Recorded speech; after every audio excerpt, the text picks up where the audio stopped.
إن الحمد لله نحمده ونستعينه ونستغفره ونعوذ بالله من شرور أنفسنا ومن سيئات أعمالنا.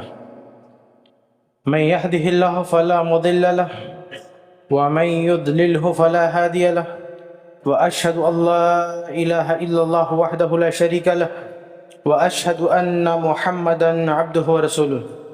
يا أيها الذين آمنوا اتقوا الله حق تقاته ولا تموتن إلا وأنتم مسلمون.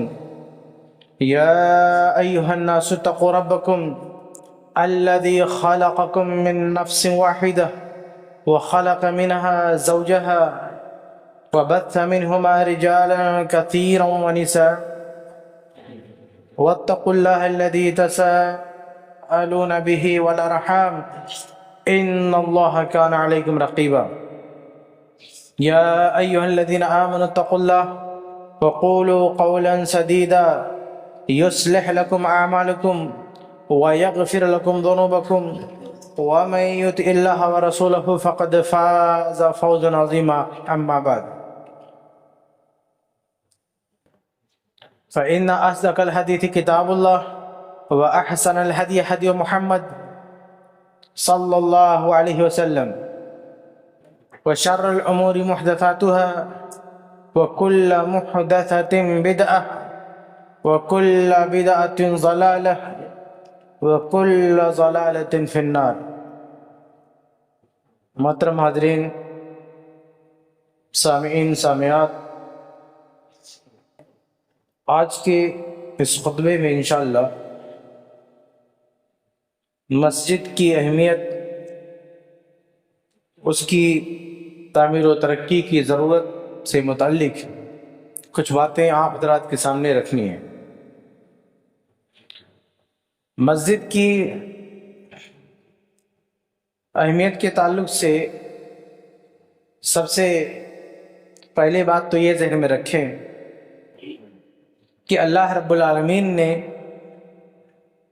تمام انسانوں کو جس مقصد کے لیے پیدا کیا ہے، اس مقصد کی تکمیل کے لیے مسجد کا ہونا ضروری ہے. اس کے بغیر ہماری پیدائش کا، ہمارے جینے مرنے کا کوئی مطلب ہی نہیں ہے، بلکہ ہماری زندگی اور جانوروں کی زندگی میں کوئی فرق نہیں ہے اگر ہمارا تعلق مسجد سے نہیں جڑا تو. کیونکہ اللہ تعالیٰ نے قرآن میں کہا وَمَا خَلَقْتُ الْجِنَّ وَالْإِنسَ إِلَّا لِيَعْبُدُونَ، کہ ہم نے انسان اور جنات کو پیدا کیا کس لیے؟ لِيَعْبُدُونَ، تاکہ وہ صرف میری عبادت کریں. اور انسانوں میں مسلمانوں کو اللہ تبارک و تعالیٰ نے اقرار شہادتین کے بعد، کلمے کے بعد جو سب سے بڑی عبادت دی ہے، جو اسلام کا ایک اہم رکن ہے، نماز. اور قرآن میں جگہ جگہ اللہ تعالیٰ نے کہا اقیموا الصلاۃ، تو یہ نماز ہمارے پیدائش کے مقصد کو پورا کرتے، کیونکہ یہ سب سے بڑی عبادت ہے. اللہ تعالیٰ کی عبادت کرنا، اسی لیے اللہ تعالیٰ نے ہمیں اس دھرتی پر بھیجا ہے. ہم یہاں کے رہنے والے نہیں تھے. اللہ تعالیٰ نے آدم علیہ السلام کو پیدا کیا تو یہاں نہیں تھے، وہ کہیں اور تھے. تو اللہ تعالیٰ نے وہاں سے اس دھرتی پر ہمیں اتارا ہے، اور ہمارے رہنے کے لیے اس دھرتی کو نئے سرے سے ڈیزائن کیا، اسے اس لائق بنایا. یہاں ہوا، پانی، آکسیجن، چرند پرند، سارے چیزیں اللہ تعالیٰ نے یہ مہیا کی صرف اس لیے تاکہ انسان یہاں رہ سکے اور ہماری عبادت کر سکے. تو اللہ تعالیٰ نے اتنا بڑا جو انتظام کیا ہے، آپ کو کیا لگتا ہے کہ اللہ تعالیٰ اس کی خبر نہیں لے گا؟ میں مثال دیتا رہتا ہوں، شاید پہلے بھی آپ کے سامنے میں نے مثال رکھی تھی کہ ناسا نے جب اپنے خلابازوں کو بھیجا تھا چاند پہ، ظاہر سی بات ہے وہ چاند پہ رہنے والے نہیں تھے، یہاں پہ رہنے والے تھے. اتنا پیسہ خرچ کر کے، اتنا انتظام کر کے ان کو بھیجا چاند پہ. وہاں جا کے ریسرچ کر کے واپس آنا ہے. وہ لوگ گئے چاند پہ اترے واپس بھی آئے، لیکن چاند پہ جب گئے تھے اتر کے وہ لوگ کیا کر رہے تھے؟ کیا پکنک منا رہے تھے؟ ٹہل رہے تھے؟ یا سو گئے وہاں پہ؟ ہاں، بیٹھ کے پتے کھیلنے لگے، لوڈو کھیلنے لگے؟ کیا کر رہے تھے وہاں جا کے؟ ان کو پتا تھا کہ ہم یہاں ایک مشن پر بھیجے گئے ہیں، اور جن لوگوں نے ہمیں بھیجا ہے ہماری پل پل کی رپورٹ لے رہے ہیں۔ ناسا کے سینٹر میں ان کی ایک ایک حرکت پر نظر رکھی جا رہی ہے، تو کیا کر رہے ہیں کیا نہیں کر رہے ہیں، ایک ایک سیکنڈ واچ کیا جا رہا ہے کہ ہم نے جس مشن پر ان کو وہاں بھیجا ہے اس مشن پر یہ کتنا کام کر رہے ہیں کہ نہیں کر رہے ہیں۔ ان کو بھی پتا تھا کہ ہم یہاں رہنے نہیں آئے، یہاں چند پل گزاریں گے اور دھرتی پہ واپس جا کے ہمیں رپورٹ کرنا ہوگا کہ ہم نے کیا کیا کیا نہیں کیا، ہمیں حساب کتاب دینا پڑے گا۔ ظاہر سی بات ہے، آپ ذرا سوچیں کہ اگر وہاں جا کے کوئی ٹہلنے لگ جائے تو جن لوگوں نے اتنا خرچہ کر کے بھیجا، اتنا انتظام کر کے، ان کا کیا حل کریں گے؟ تو ایسے ہی اللہ رب العالمین نے ہمیں یہاں پر بھیجا ہے اس دھرتی پر، جبکہ ہم یہاں رہنے والے کے لیے نہیں تھے، یہاں پہ اتارا ہے تاکہ ہم اللہ تعالیٰ کی عبادت کریں۔ ہماری ایک ایک پل کی رپورٹ اللہ کو دی جا رہی ہے۔ ایک انسان پیدا ہونے سے لے کر وفات تک کیا کرتا ہے سب ریکارڈ میں رہتا ہے۔ بچہ ہے تو اس کی غلطی معاف ہے، لیکن جیسے جوان ہوا وہاں سے اس کا مواخذہ شروع ہو جائے گا۔ منہ سے جو بولتا ہے، ہاتھ پیر سے جو کرتا ہے، سب کچھ ریکارڈ کیا جا رہا ہے اللہ تعالیٰ کے۔ تو اللہ تعالیٰ نے کیوں، اللہ تعالیٰ سوال کرے گا مرنے کے بعد کہ جس مقصد کے تحت ہم نے تمہیں بھیجا تھا دھرتی پہ، اس مقصد پہ تم نے کتنا عمل کیا۔ بلکہ معیشت تو جانے دیجیے، قبر میں بھی پوچھتاچھ شروع ہو جائے گی کہ تمہارا رب کون، یعنی تم نے عبادت کس کی۔ تمہارا رب کون کا کیا مطلب ہے؟ سنن نبی داؤد میں ایک حدیث میں ہے کہ قبر کا پہلا سوال ہوگا من ربک کا، تمہارا رب کون۔ اور اسی سنن نبی داؤد میں ایک حدیث ہے کہ قبر کا پہلا سوال ہوگا ما کنت تعبد، تم کس کی عبادت کرتے تھے۔ تو دونوں حدیثیں ٹکرا نہیں رہی، اصل میں دونوں کا مطلب ایک ہی ہے۔ اللہ کو رب ماننے کا مطلب یہی ہے اللہ تعالیٰ کی عبادت کرنا۔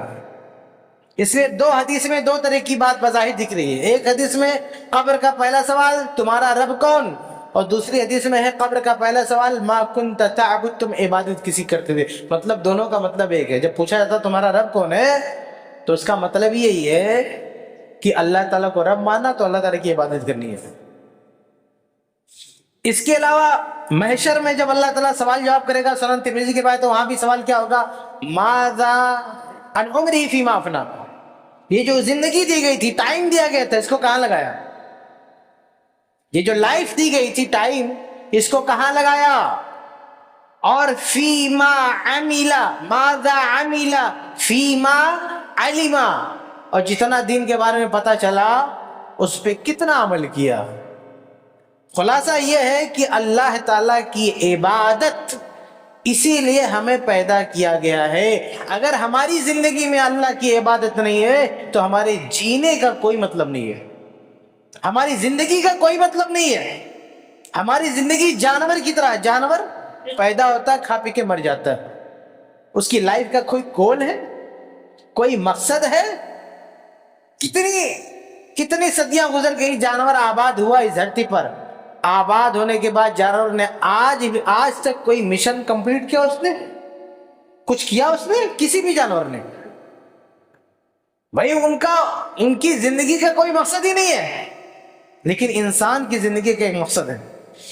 انسان صرف اللہ تعالیٰ کی عبادت کے لیے پیدا کیا گیا ہے، اور اللہ تعالیٰ قیامت کے دن حساب کتاب کرے گا کہ جس مقصد کے تحت تجھ کو خلق کیا گیا، پیدا کیا گیا، اس مقصد میں تو نے کتنا کامیابی حاصل کی۔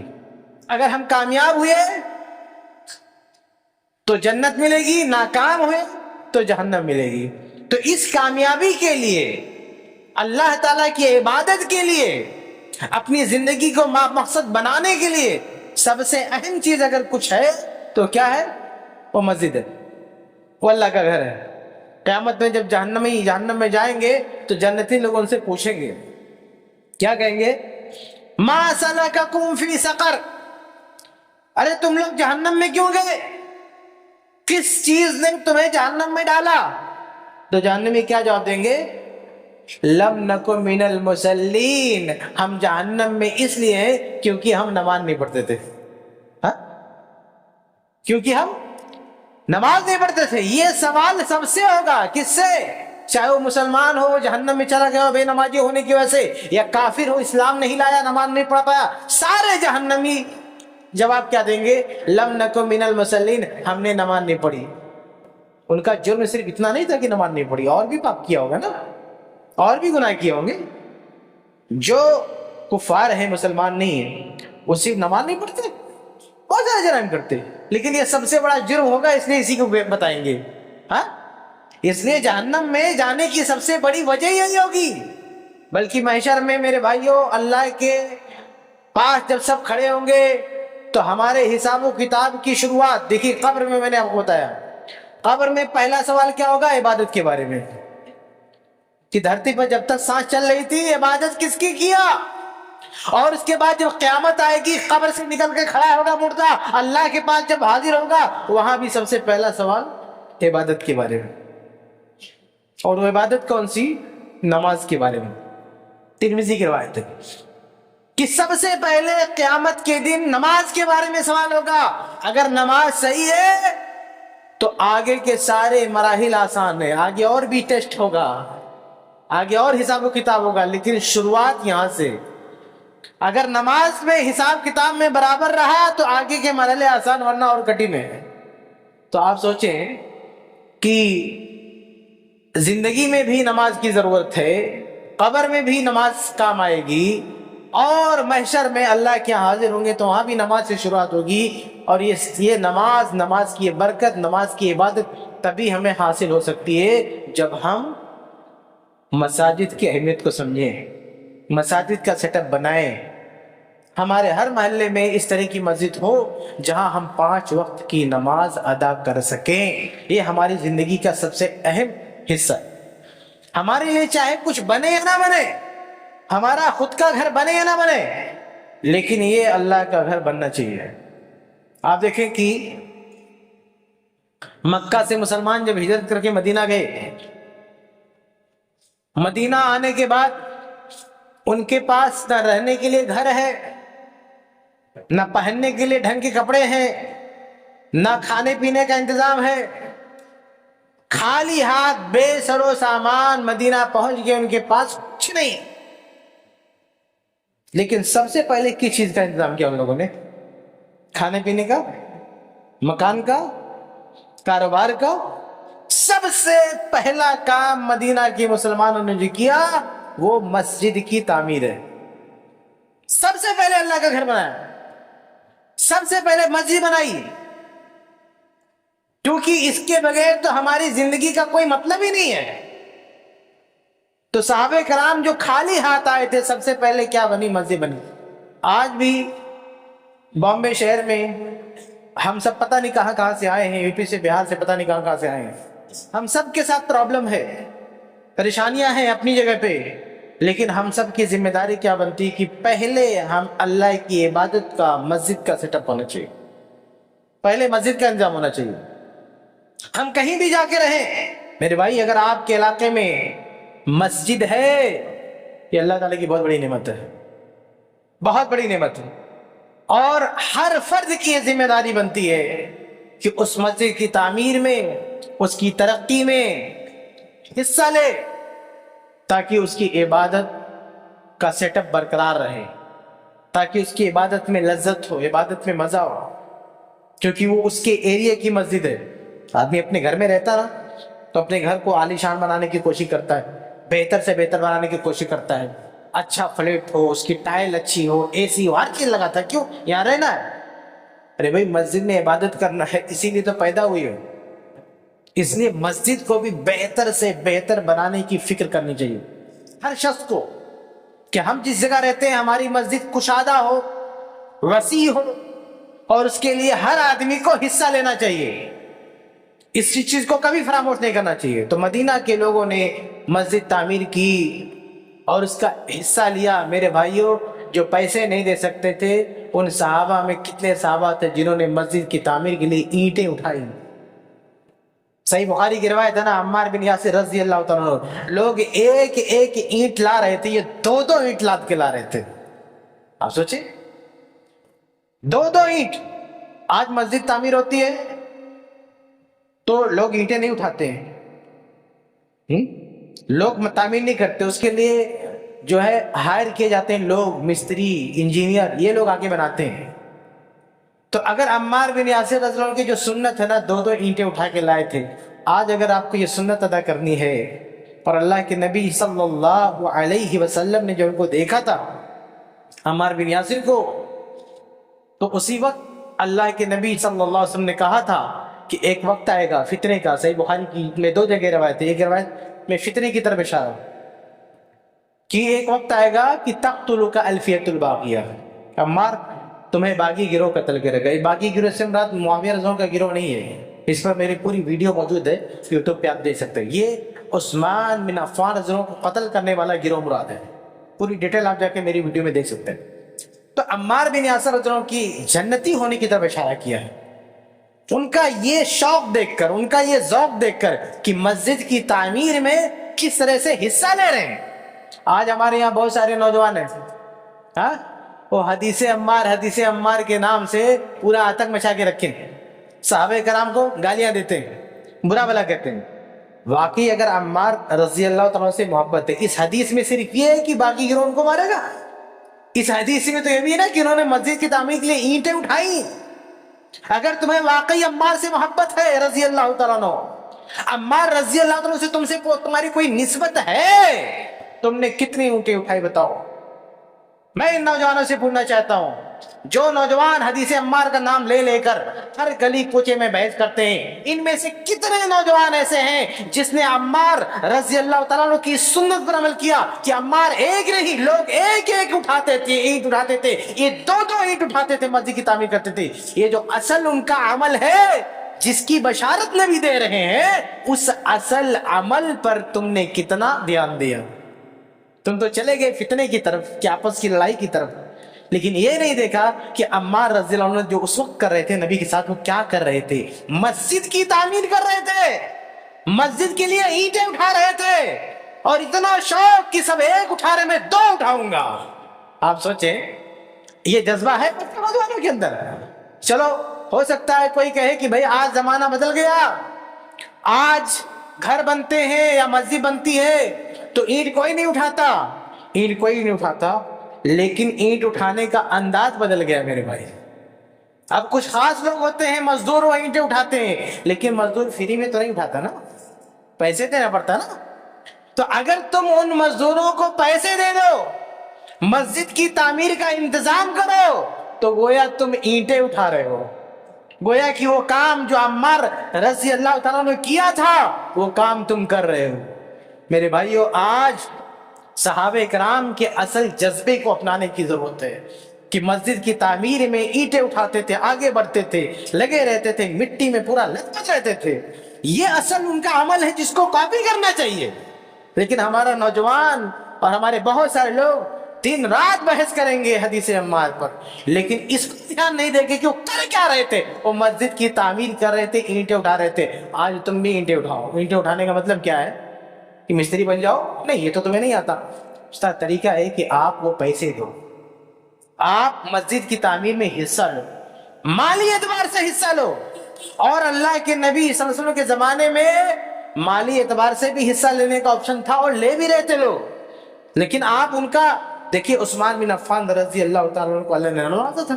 صحیح بخاری کی روایت ہے نا, جب بھی مسجد کی توسیع کا موقع آتا تھا, مسجد کی تعمیر کا موقع آتا تھا, عثمان بن عفان رضی اللہ عنہ سب سے پہلے کھڑے ہو جاتے تھے, بولتے تھے اللہ کے رسول کتنے کی ضرورت ہے, میں دیتا ہوں. اللہ کے فضل و کرم سے وہ دیتے تھے. کچھ لوگ چیمیں گوئیاں کرنے لگے کہ یہ عثمان کو کیا ہو گیا کہ جب بھی مسجد کی تعمیر کی بات آتی ہے یہ سب سے پہلے کھڑا ہو جاتا ہے. نبی ہم کو بتائیے کتنا چاہیے, کتنا دینا ہے, کتنا ضرورت ہے, اس کو ہو کیا گیا. تو جب عثمان بن عفان نے یہ بات سنی تو کیا کہا, صحیح بخاری کی روایت ہے, کہا لوگوں قد اکثر تم لوگ بہت باتیں کرتے ہو، تم لوگ بہت بول چکے کہ عثمان ایسا کیوں کرتا ہے، سنو ایسا کیوں کرتا ہے۔ فإنی سمعت رسول اللہ صلی اللہ علیہ وسلم یقول، کیونکہ میں نے اللہ کے نبی صلی اللہ علیہ وسلم کو فرماتے ہوئے سنا ہے، من بنا للہ مسجدا یبتغی بہ وجہ اللہ بنى اللہ لہ مثلہ فی الجنہ، کہ جو شخص اللہ کی خاطر اخلاص کے ساتھ، للہیت کے ساتھ مسجد کی تعمیر کرے گا، اللہ تعالیٰ اس کے لیے اسی جیسا گھر جنت میں بنا کے دے گا۔ اچھا یہاں پر ایک مسئلہ واضح کر دوں، شیطان دیکھیں کیسے کیسے لوگوں کو بہکاتا ہے۔ بہت سارے لوگ ہیں جن کا خیال یہ ہے کہ اس حدیث کا ثواب پانے کے لیے ہمیں پوری مسجد اکیلے بنانی پڑے گی۔ اس چکر میں بہت سارے جگہوں پہ آپ دیکھیں گے لوگوں نے چھوٹی چھوٹی مسجد بنا دی ہے، وہ اس پورے ایریے کو کور نہیں کر سکتی، سارے لوگ نہیں آ سکتے۔ وجہ کیا ہے؟ صرف ایک بندہ کہتا ہے میں ہی مسجد بناؤں گا، اس میں دوسرے کا حصہ نہیں لگے گا، دوسرے کا شیئر، اس چکر میں اتنی وسیع مسجد نہیں بنا پاتا ہے وہ۔ اور یہ ساری غلط فہمی کس لیے؟ اس لیے کہ اکیلے بنائیں گے تبھی اللہ جنت میں گھر بنا کے دے گا، نہ ایسا نہیں ہے۔ اس حدیث کے راوی کون ہے؟ عثمان بن عفان ہے۔ اور عثمان بن عفان یہ حدیث کس پس منظر میں بتا رہے ہیں؟ مسجد نبوی کی تعمیر سے جوڑ رہے ہیں اس کو۔ اب مسجد نبوی کی تعمیر میں کسی ایک کا حصہ نہیں تھا، سارے صحابہ کی محنت شامل تھی، یا تو پیسے دیے تھے انہوں نے، چاہے کھجوریں دی انہوں نے، کچھ نہیں تھا تو اینٹیں اٹھائی انہوں نے، جا کے وہاں کھڑے ہو کے کام کیا، اس کے کھمبے اٹھائے، اینٹیں اٹھائے، سارے صحابہ کرام کی محنت اس میں شامل تھی۔ لیکن عثمان بن عفان اس حدیث کو وہاں بھی لنک کر رہے ہیں کہ یہاں اگر ہم نے حصہ لگایا تو اللہ تعالیٰ جنت میں گھر بنا کے دے گا۔ مطلب یہ ہے میرے بھائیو، یہ ضروری نہیں کہ آپ اکیلے مسجد بنائیں تبھی جنت میں گھر ملے گا۔ آپ مسجد میں صرف ایک اینٹ رکھ دیں، اخلاص کے ساتھ، خشوع و خضوع کے ساتھ، للہیت کے ساتھ، ریاکاری نہ ہو، تو اس اینٹ کے بدلے میں جنت میں اللہ تعالیٰ آپ کو عالی شان محل دے سکتا ہے۔ اور اگر ریاکاری ہے، دکھاوا ہے، تو آپ ایک نہیں 10 مسجد بنا لو تو ہو سکتا ہے آپ کے منہ پہ مار دی جائے۔ اخلاص دیکھتا اللہ تعالیٰ، آدمی کے دل میں کیا ہے، کس جذبے سے آدمی کام کر رہا ہے۔ تو کہنے کا مطلب یہ کہ اللہ کے گھر کی تعمیر میں، مسجد کی تعمیر میں ہر آدمی کو حصہ لینا چاہیے۔ صحابہ کرام کی یہی سنت ہے۔ صحابہ کرام میں آپ کو کہیں نہیں ملے گا کسی ایک صحابی نے اکیلے کوئی مسجد بنائی۔ جہاں بھی ایسا کوئی کام آتا تھا سارے صحابہ اس میں حصہ لیتے تھے، جس درجے سے وہ حصہ لے سکتے تھے، جو ان کی حیثیت ہوتی تھی، جو ان کی پہنچ ہوتی تھی، اس حساب سے حصہ لیتے تھے، اور مسجد کی تعمیر و ترقی ہوتی تھی، مسجد کی توسیع ہوتی تھی۔ اللہ کے نبی صلی اللہ علیہ وسلم کی مسجد نبی، اللہ کے نبی صلی اللہ علیہ وسلم کے دور میں کئی بار ریپیئر ہوئی، اس کو وسیع کیا گیا، توسیع کی گئی، اس کا اسپیس بڑھایا گیا، جیسے جیسے مسلمان بڑھتے گئے اس کی مرمت کی گئی۔ یہ اللہ کے نبی کی سنت نہیں ہے؟ اللہ کے نبی صلی اللہ علیہ وسلم کی صحابہ کرام کی یہ بھی سنت ہے کہ اگر ایک مسجد بنی ہے اور اسے توسیع کرنے کی ضرورت ہے تو اس کی توسیع کی جائے۔ اور توسیع کرتے وقت عثمان بن عفان نے یہ حدیث پیش کی تھی۔ عثمان بن عفان جو حصہ لے رہے تھے وہ مسجد نبوی کی توسیع کے وقت پہلے بھی حصہ لیا تھا، بعد میں بھی حصہ لیا، اور اس میں بھی یہ حدیث پیش کر رہے ہیں۔ مطلب یہ کہ اگر آپ نے مسجد کی تعمیر میں حصہ لیا، چاہے 10 روپیہ ہی آپ کی پہنچ اتنا ہی آپ نے دے دیا، اس 10 روپے کے عوض میں بھی جنت میں محل مل سکتا ہے۔ یہ بہت بہترین موقع ہے۔ کہیں پہ بھی اگر مسجد بن رہی ہے میرے بھائیوں تو یہ نہیں دیکھنا چاہیے کہ ہماری پہنچ میں ہم کتنا دے پائیں گے۔ اللہ کی قسم اگر سچے دل سے تم 5 روپیہ بھی نکال کے دے دو، اگر تمہارا اخلاص ہے، صرف اللہ کی خاطر تم نے دیا کہ اس کا اجر اللہ تعالیٰ دے گا، تو یاد رکھو اس 5 روپے کے عوض میں بھی، اس کے بدلے میں بھی اللہ تعالیٰ جنت میں محل دے سکتا ہے۔ یہ تو بہت ہی گولڈن چانس ہے، بہت خوش قسمتی ہے کہ ہمیں کہیں موقع مل رہا ہے کہ مسجد کی تعمیر ہو رہی ہے اور اس میں ہم حصہ لیں۔ اس میں ہم شرکت کریں مسجد کی تعمیر میں کسی بھی اعتبار سے. جیسے علماء ہیں, علماء جانتے ہیں آپ کو کس اعتبار سے حصہ لیتے ہیں؟ آج پورے ہندوستان کا جائزہ لیں آپ, تنخواہ کے حساب سے سب سے کم تنخواہ آپ کو علماء کی ملے گی. سمجھ؟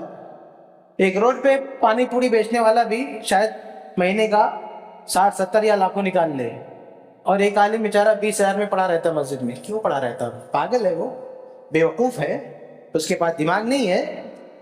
اس کا یہ انویسٹمنٹ ہے.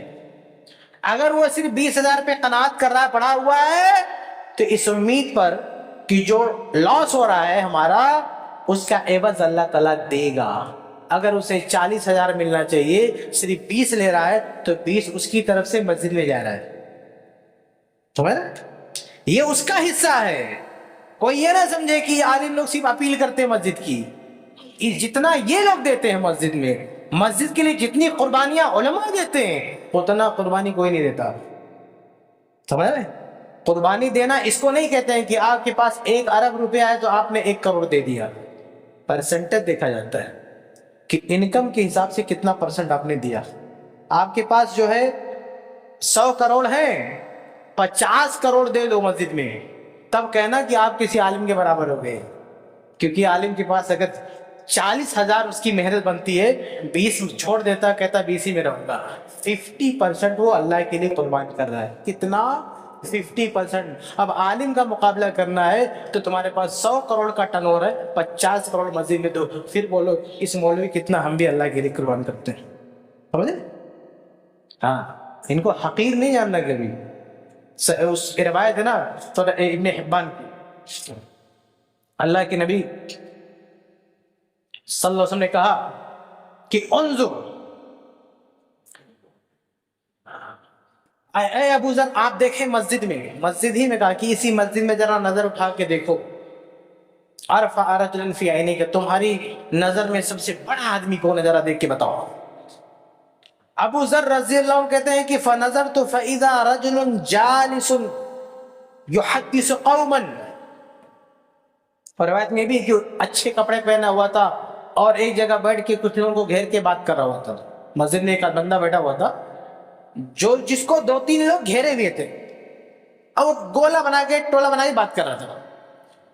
اچھا آدمی تھا, دکھنے میں ٹھیک ٹھاک تھا.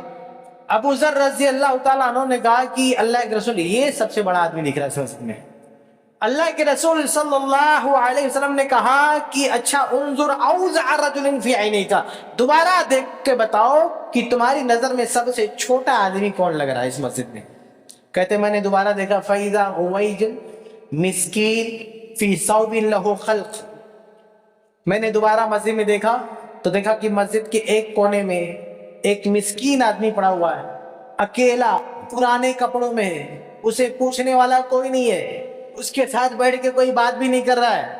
کہا اللہ کے رسول یہ آدمی سب سے چھوٹی حیثیت کا دکھ رہا ہے. اللہ کے رسول صلی اللہ علیہ وسلم نے فرمایا کہ یہ شخص اللہ کے ہاں اس جیسے آدمی سے بے قراب الارض, پوری زمین بھر جائے, جس کو تم نے بڑا کہا نا, اس بڑے آدمی کی طرح پوری زمین بھر جائے. زمین کا گولا کتنا بڑا زمین ہے, پورے زمین کے آدمی کو ایک طرف کھڑا کر دو, اور جس کو تم نے چھوٹا کہا اس کو ایک کر دو, تو اس کی نیکی ان سب کی نیکیوں میں بھاری پڑ جائے گی. سمجھ؟ ہاں, تو معاملہ صرف پیسوں سے نہیں طے ہوتا ہے, پرسنٹیج ہوتا ہے نا. اللہ تعالیٰ یہ بھی دیکھتا ہے ایک آدمی کی طاقت کتنی ہے, اس طاقت میں کتنا پرسنٹ وہ اللہ کو دے رہا ہے.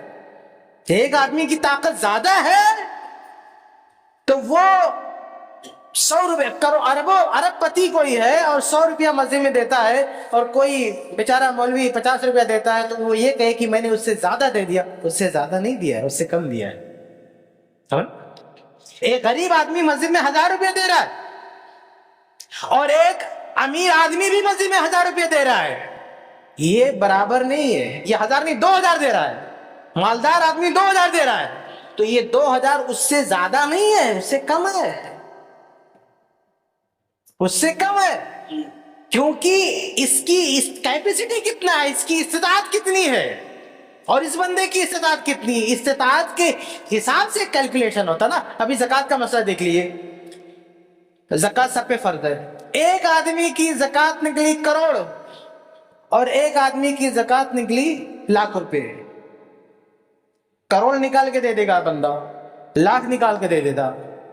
دونوں نے زکوٰۃ اگر کیلکولیشن کے حساب سے برابر نکال کے دیے تو اللہ کی نظر میں یہ برابر ہے. 1,00,000 جس نے دیا، جس نے 1 کروڑ دیا، یہ دونوں سیم ہے، کیونکہ اس کا 1 کروڑ بنا اور اس کا 1,00,000 بنا. اس پر جتنا فرض ہوا اس نے ادا کیا، اس پر جتنا فرض ہوا اس نے ادا کیا. یہ برابر ہے، سمجھ رہے ہو؟ یہ کم زیادہ نہیں ہے کہ اس نے زکوٰۃ کم دیا نا، اس کو اتنا ہی دینا تھا اور اس آدمی کو زیادہ دینا تھا. اس کے گردن پر زیادہ سوار اللہ نے کیا کہ تو زیادہ دے، اور جو غریب ہے جس کے پاس کم پیسہ ہے اس کو کم زکوٰۃ دینا ہوتا ہے. ایسے یہ فرض زکوٰۃ ہے، ایسے نفلی زکوٰۃ ہے میرے بھائیو. نفلی زکوٰۃ میں بھی ایک غریب آدمی 1,000 روپیہ دیتا ہے اور ایک مالدار آدمی 10,000 دیتا ہے تو دونوں برابر ہے. لیکن میرے بھائیو ہماری جو مالدار لوگ ہمارے ان کی سوچ کیا ہے؟ وہ سوچتے مسجد میں لوگ کتنا دیتے ہوں گے؟ بہت دیتے ہوں گے، 500 دیتے ہوں گے، چلو میں 1,000 دیتا ہوں. یہ سوچ کے سمجھتا ہے، کمپیئر کرتا ہے خود کو غریبوں سے کہ غریب 500 دے رہا ہوں، میں 1,000 دے رہا ہوں. اللہ کے بندے دیکھ کہ تیری حیثیت کیا ہے، اللہ نے تجھے کتنا نوازا ہے، کتنا دیا ہے. تو غریبوں کو دیکھ کے نہیں دینا چاہیے، خود کو دیکھ کے کہ میری کیپیسٹی کیا ہے، میرا کتنا فرض بنتا ہے، مجھے کتنا دینا چاہیے. صحابہ کرام رضی اللہ تعالیٰ عنہ کبھی بھی اپنے آپ کو دوسرے سے کمپیئر نہیں کرتے تھے. عبد الرحمن بن عوف رضی اللہ عنہ صحابہ میں سب سے مالدار تھے. وہ جب خیرات کرتے تھے، دیتے تھے تو ان کا کوئی مقابلہ نہیں تھا، سب سے زیادہ دیتے تھے. وجہ کیونکہ سب سے زیادہ کماتے تھے، سب سے زیادہ ان کے پاس ہوتا تھا. لیکن جو صحابہ صدقات میں کھجور بھی دیتے تھے نا، تو ہو سکتا ہے کہ وہ کھجور بھی عبد الرحمن بن عوف کے ثواب کے برابر ہو جائے، کہ ان کی وہی حیثیت ہے، ان کا اخلاص، ان کا اخلاص ہو سکتا ہے برابر ہو. اللہ تعالیٰ کیا ہو. تو میرے بھائیوں، بڑے آدمی کو بھی اور چھوٹے آدمی کو بھی دیکھنا چاہیے، چاہے چھوٹا چاہے بڑا ہو، دیکھنا چاہیے کہ اللہ کے گھر کی تعمیر ہو رہی ہے تو ہماری کیپیسٹی کتنی ہے، ہمارا فرض کتنا بنتا ہے، ہم کو کتنا دینا چاہیے. خود اپنے آپ کو ناپے، وہ اپنے جانچ پڑتال کرے کہ میری لائف اسٹائل کیا ہے، میں گھر پہ کس طرح سے رہتا ہوں، میں اپنی گاڑی پہ کتنا خرچ کرتا ہوں، اپنے فلیٹ پہ کتنا خرچ کرتا ہوں، اپنی رہائش پہ کتنا خرچ کرتا ہوں، میری پاکٹ میں کتنا ہے. اس حساب سے سوچے کہ یہاں پہ ہم کو کتنا دینا چاہیے. اللہ کا گھر ہے میرے بھائیو، یہاں تو سب سے زیادہ دینا چاہیے، کیونکہ دوسری جگہوں پر آپ نے خرچ کیا. دیکھیں ایک حدیث ہے نا، ہم سب سے زیادہ کہاں خرچ کرتے ہیں؟ بازاروں میں. اللہ کے رسول کی حدیث ہے مستدرک حاکم کی، اور بھی کئی جگہ، بار بار آپ نے سنا بھی ہوگا کہ خیر و بقاء الارض مساجدها، کہ اللہ کی زمین میں، دنیا میں، جگہوں میں، علاقوں میں سب سے بہترین جگہ کون سی ہے؟ مسجد. اس روئے زمین پر اس سے بہتر جگہ کوئی اور نہیں. اور شر بقاء الارض اسواقها، اور سب سے بدترین جگہ کون سی؟ مارکیٹ ہے، بازار. آپ ذرا کمپیئر کریں، مسجد سب سے بہترین جگہ ہے، بازار سب سے بدترین جگہ ہے. ہمارا اور آپ کا پیسہ زیادہ کہاں خرچ ہوتا ہے، بازار میں یا مسجد میں؟ سوچنا چاہیے، کبھی اپنا محاسبہ کرنا چاہیے. ہم بازار میں جاتے ہیں تو کوئی لمٹ نہیں ہے خرچ کرنے کی، واللہ کوئی لمٹ نہیں ہے، کوئی کیپنگ نہیں ہے ہمارے پاس. ایک آدمی نکلا، کوئی مل گیا، مولانا صاحب مل گیا، کوئی مل گیا، چلو بیٹھ کے چائے پیتے. ہوٹل میں گھس گیا نا، کوئی کیپنگ نہیں ہے اس سے، کوئی پلان نہیں بنے سے کہ ہم اس سے زیادہ نہیں دیں گے. جیسا موڈ بن گیا، 5,000 کا بل آتا ہے، ہنسی خوشی پے کرتا ہے، گھر پہ آگے بیٹھتا ہے، اس کے ماتھے پہ شکن نہیں آتی. یہ ہمارا حال ہے میرے بھائی، چھوٹے سے بڑے سب کا یہ حال ہے کہ بازاروں میں گھومتے ہوئے کوئی پہچان کا مل گیا، اس کو لے کر ہوٹل میں گھستے ہوئے ذرا بھی گھبراہٹ نہیں ہے، ذرا بھی ہچکچاہٹ نہیں ہے. وہ انٹری مارے گا، بل خوشی خوشی دے گا. بلکہ میرے بھائیوں، ہم اور آپ سب نے دیکھا ہے کہ 2 پہچان والے جو ہوٹل میں گھستے ہیں تو کاؤنٹر پہ اختلاف ہو جاتا ہے. وہ کہتا میں پے کروں گا، وہ کہتا میں پے کروں گا. وہ جو ریسیپٹ ہے نا جس پہ لکھا ہوا پیسہ، اس کو چھینا جھپٹی ہوتی ہے دوستوں کی. وہ کہتا میں پے کروں گا، وہ کہتا میں پے کروں گا. جبکہ بل کتنا آتا ہے؟ 500 1000، اچھا خاصا بل لیتا ہے، لیکن پیچھے نہیں ہٹتا، ہر آدمی آگے ہٹتا ہے، بڑھتا ہے کہ میں پے کروں گا۔ لیکن مسجد میں اللہ اکبر، یہی لوگ جب مسجد میں آتے ہیں تو ان کی کیپنگ ہے، ہاں 500 سے زیادہ نہیں نکلنا، اس سے اندر ہی نکلنا ہے۔ کیپنگ لگا کے رکھا ہوا ہے بندہ کہ مسجد میں 500 سے شاید میں زیادہ بول رہا ہوں، کچھ لوگوں نے 100 روپے کی کیپنگ لگا کے رکھا ہے کہ اس سے زیادہ نہیں، جیب میں ہاتھ ڈالو کتنا نکلتا ہے، ہاں اگر 50 نکلتا ہے وہی دے دو، 40 نکلتا ہے وہی دے دو، اور کہیں اتفاق سے 100 نکل گیا تو 100 ڈالو، دیکھو کہاں 50 رکھا، ریٹرن لے لو، واپس لے لو۔ یہ کیپنگ آپ سوچیں، اس طرح کی باریک ڈیپ کیلکولیشن ہم ہوٹل میں کرتے، بازار میں کرتے، ہاں وہاں تو چھینا جھپٹی ہوتی ہے، بھیا میں پے کروں گا، میں پے کروں گا، اور ادھر اچھا خاصا کمانے والا آدمی ایسا لگ رہا ہے کہ ابھی پھنس جائے گا زمین میں، اگر 500 دے دے گا تو موت آ جائے گی، ایسا لگتا ہے اس کو۔ اس کے پیچھے وجہ کیا ہے آپ نے کبھی سوچا؟ یعنی ایک ہی آدمی ہے، بازار میں اس کی جیب کھلی ہوئی ہے، بازار میں حاتم طائی بنا ہوا ہے، اور مسجد میں آ کے سب سے بڑا کنجوس و بخیل بنا ہوا ہے۔ کیوں؟ وہ بخیل نہیں ہے، وہ بخیل ہوتا تو بازار میں بھی جا کے بخالت کرتا، سمجھ رہے ہیں؟ میں بخیلوں کی بات نہیں کر رہا ہوں، جو بندہ حقیقت میں بخیل ہوتا نا وہ مسجد میں نہیں دیتا، مارکیٹ میں نہیں دیتا۔ میں بات کر رہا ہوں ان لوگوں کی جو بخیل نہیں ہے، جن کی جیب تنگ نہیں ہے، جن کی جیب بے تحاشا اور بغیر کسی لمٹ کے کھل جاتی ہے مارکیٹ میں، لیکن مسجد میں آ کے ان کی جیب میں تالا لگ جاتا ہے۔ کیوں؟ اس کے پیچھے شیطان ہے، اس کے پیچھے کون ہے؟ شیطان ہے۔ جب مارکیٹ میں آتا ہے تو شیطان اسے اور حوصلہ دیتا، خرچہ کر، برباد کر اپنے آپ کو، سب سے بدترین جگہ ہے۔ اور جب مسجد میں آتا ہے تو شیطان اس کو گھیر لیتا ہے۔ یہ کیپنگ اس کی نہیں ہے، شیطان کی طرف سے، اس نے اپروول دیا ہے۔ یہ اس کے دماغ میں جو کھچڑی پک رہی ہے نا کہ یہاں دیکھے کیا ملے گا، یہ کھچڑی پکانے والا شیطان ہے، یہ بیٹھ کے کھا رہا ہے، یہ بیوقوف۔ تو آپ خود تجربہ کر دیکھو، اپنے بارے میں سوچ کے دیکھو کہ کیا کبھی بازار میں یا دوستوں کے سامنے 1000 روپے کا بل دیتے ہو آپ کو تکلیف ہی نہیں ہوئی؟ مسجد میں آپ کو تکلیف ہوتی ہے 1000 دیتے تو؟ آپ آزما کے دیکھ لو میرے بھائی۔ اگر آپ کو میری بات کا یقین نہیں آتا تو آپ کسی مہینے قلم کاپی لو اور لکھو یا کہ اس مہینے میں 1 تاریخ سے لے کر 30 یا 31 تاریخ تک ہم نے مارکیٹ میں کتنے پیسے خرچ کیے جو نہیں کرنے چاہیے تھے، جن کو ہم بچا سکتے تھے۔ دوست کو چائے پلا دیا، کھانا کھلا دیا، ہوٹل بازی کیا، یہ سارا کیلکولیٹ کر کے دیکھو مہینے کا کتنا آتا ہے۔ پھر دیکھو کہ آپ نے مسجد میں کتنا دیا، اس کا بھی کیلکولیشن کر کے دیکھو، کمپیئر کرو دونوں کو، وہ بہت زیادہ ہوگا، کئی گنا زیادہ ہوگا۔ جو پیسے آپ بچا سکتے تھے کوئی چھین نہیں سکتا تھا، بلا وجہ آپ نے اس میں خرچ کیا، لیکن یہاں جہاں ضرورت تھی، جہاں خرچ کرنا چاہیے تھا، جہاں کیا گیا خرچ آپ کے کام آتا مرنے کے بعد، قبر میں، محشر میں، جنت میں، ہر جگہ، وہاں آپ نے کم کیا۔ کیوں؟ ایک ہی انسان آدمی ہے، ایک ہی جیب ہے، ایک ہی آدمی ہے، کیوں فرق؟ کیوں؟ یہ فرق شیطان کی وجہ سے کہ شیطان تمہیں ڈراتا ہے۔ شیطان نہیں چاہتا ہے کہ تمہارا پیسہ ایسی جگہ لگے جہاں کا بینیفٹ ریٹرن تم کو آئے، قبر میں، محشر میں، جنت میں۔ وہ چاہتا ہے ایسی جگہ تمہارے پیسے جائے جہاں برباد ہو جائے، آدمی تباہ ہو جائے اور کنگال ہو جائے، کسی لائق نہ رہے۔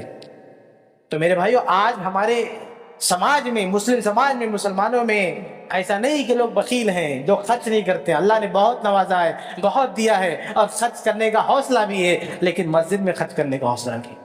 اسی بات کا ہونا ہے، اسی کی بات کی تکلیف ہے کہ مسجد میں آدمی گن گن کے نکالتا ہے، چن چن کے نکالتا ہے۔ بلکہ کتنے سارے لوگ نا بازار میں نوٹ نہیں چلتی ہے تو بینک نہیں جائیں گے، مسجد چلائیں گے، رکھ لے تو جیب میں چل کے مسجد میں دے دیں گے۔ کتنی مسجدوں کا حال میں جانتا ہوں کہ مسجد والوں بیچاروں کو، ان کو وہ نوٹ لے جا کے بڑی مشکل سے چلانا پڑتا ہے۔ اللہ تعالیٰ نے کہا ہے کہ لا تبطلوا صدقاتکم بالمن والاذی، اور ایک دوسری آیت بھی ہے، یعنی آپ اللہ کی راہ میں اگر دے رہے ہو تو اچھی چیز دینا چاہیے نا۔ ایک صحابی تھے، صحیح بخاری کی روایت ہے، جب وہ قرآن کی آیت نازل ہوئی کہ جو لوگ اللہ کی راہ میں خرچ کرتے ہیں جو اپنی سب سے محبوب چیز ہوتی ہے، تو اللہ کے نبی کے پاس آئے، کہا اللہ کے نبی، اللہ تعالیٰ نے کہا قرآن میں ان لوگوں کی فضیلت بیان کی ہے کہ جن کی نظر میں سب سے محبوب چیز ہے وہ اللہ کی راہ میں خرچ کرتے ہیں۔ کہا تو کہا کہ میری نظر میں جو میرا یہ باغ ہے، بہت بڑا باغیچہ تھا، یہ میری نظر میں سب سے محبوب ہے، سب سے اچھا ہے، اور آج میں اسے اللہ کی راہ میں دیتا ہوں، اے نبی آپ کے حوالے کرتا ہوں، آپ جہاں چاہیں اسے لگا دیں۔ تو اللہ کی راہ میں صحابہ کرام کیا چیز دیتے تھے؟ محبوب چیز، جو اچھی چیز ہو، جو بہترین ہو، اسے اللہ کی راہ میں دیتے ہیں، زیادہ بھی دیتے تھے اور اچھی چیز دیتے تھے۔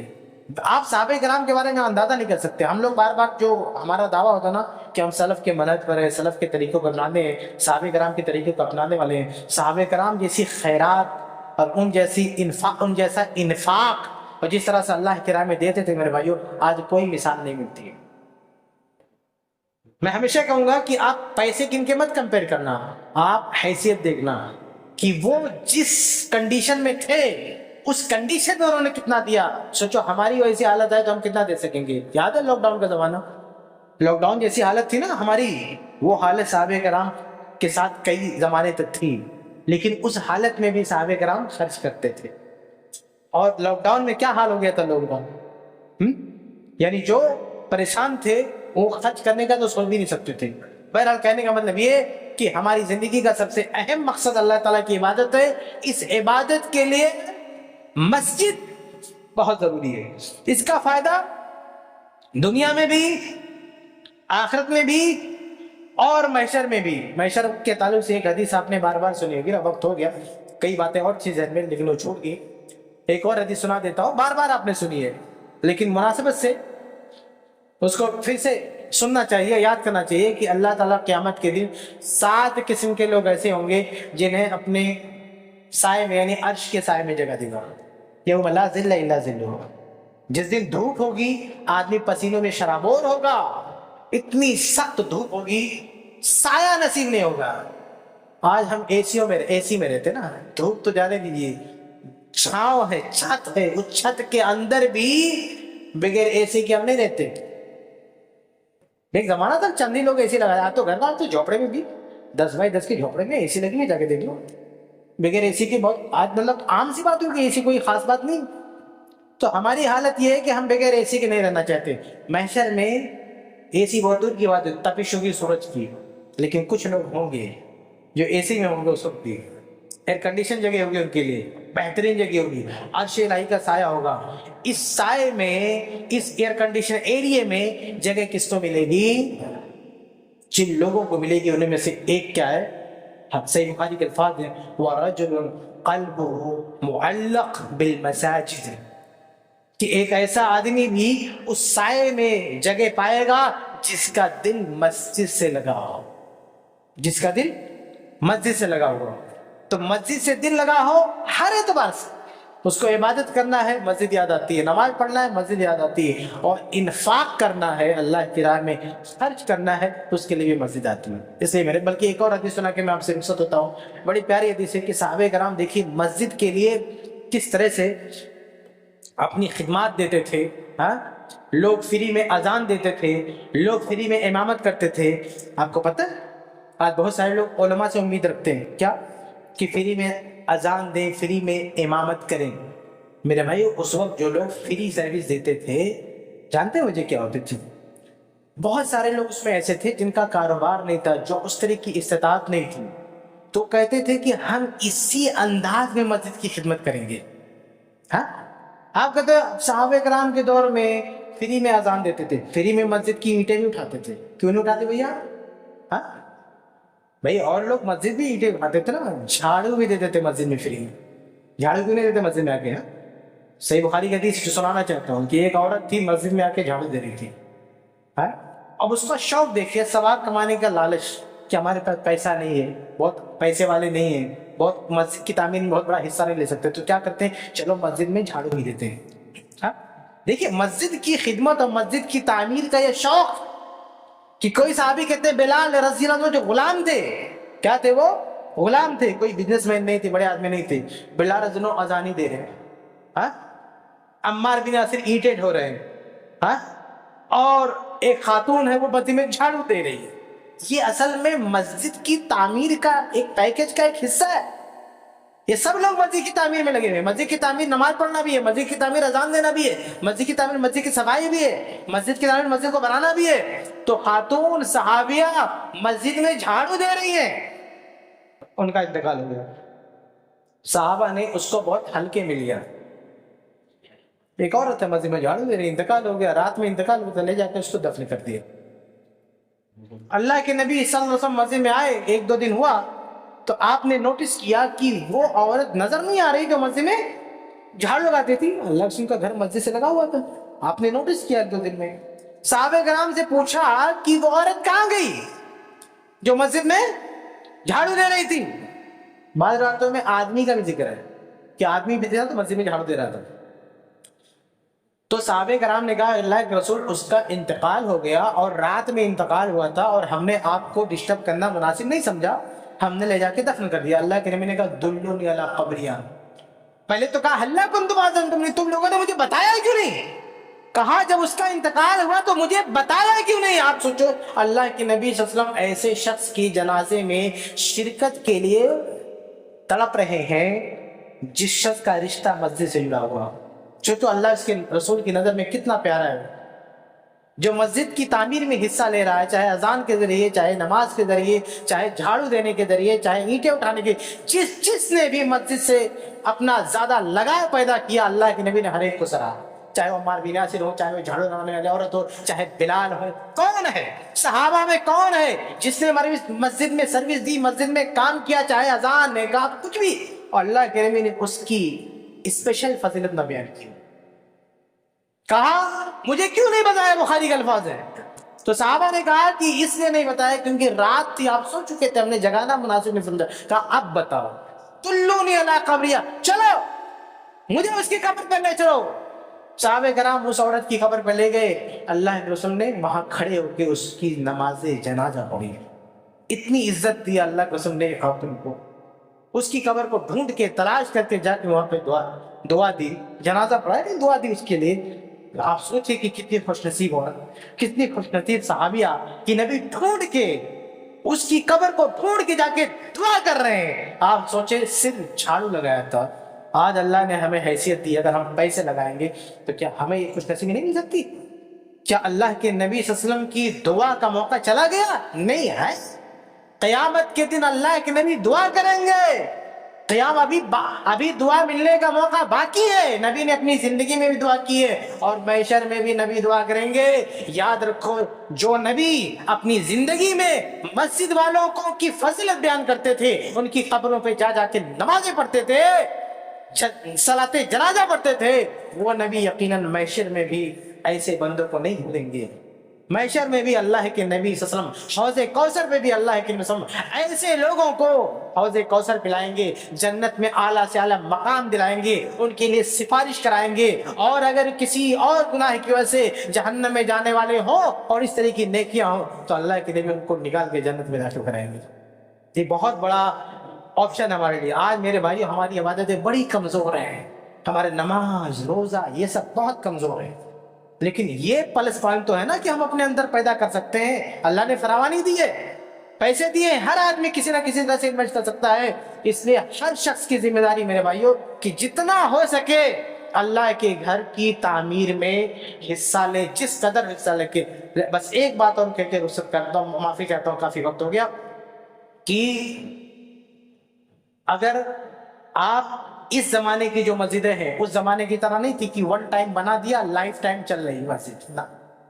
اس زمانے کی مسجد ہر مہینے خرچ مانگتی, کہ لائٹ کی بل ہے, پانی کا بل ہے, مسجد امام وغیرہ کی سیلری ہے, یہ سارا منتھلی ایکسپینس جو مسجد کا آتا ہے. اس لیے اگر آج کوئی مسجد میں آ رہا ہے تو صرف نماز نہیں پڑھ رہا ہے, وہ یہ ساری سروس بھی یوز کر رہا ہے, وہ کنزیوم کر رہا ہے یہ ساری چیزیں. اسے سوچنا چاہیے کبھی کبھی کہ میں ایسی مسجد میں نماز پڑھتا ہوں, آتا ہوں, میرے لیے مسجد کا فین چلتا ہے, اے سی چلتی ہے, مسجد کے امام مؤذن جو تنخواہ پر ہے وہ ہمارے لیے کام کرتے ہیں. ہم نے جتنا یوز کیا ہے, جتنا ہم پر خرچ آیا ہے, اس میں ہم نے کتنا پے کیا ہے, سوچنا چاہیے. میں غریبوں کی بات نہیں کرتا, وہ نہیں دے چلے گا, لیکن جن کو اللہ نے دیا ہے ان کو سوچنا چاہیے. جن کو اللہ نے کروڑ پتی بنایا ہے, جن کو اللہ نے مطلب خوشحال رکھا, ان کو سننا چاہیے کہ آپ تو اس لائق نہیں ہو کہ آپ یہاں آؤ فری میں استعمال کر کے چلے جاؤ. نبی کے دور میں بل نہیں آتا تھا مہینے کا, اس زمانے میں مہینے کا 50,000, کسی مسجد میں لاکھوں خرچے آ جاتے مہینے کے. یہ خرچ کوئی اور دے رہا ہے. اگر آپ نہیں دے رہے ہو تو آپ کا خرچہ کوئی اور دے رہا ہے. اور اسلام میں یہ اچھی بات نہیں ہے کہ آپ صاحب حیثیت ہو کر کسی اور کے خرچے میں چلو.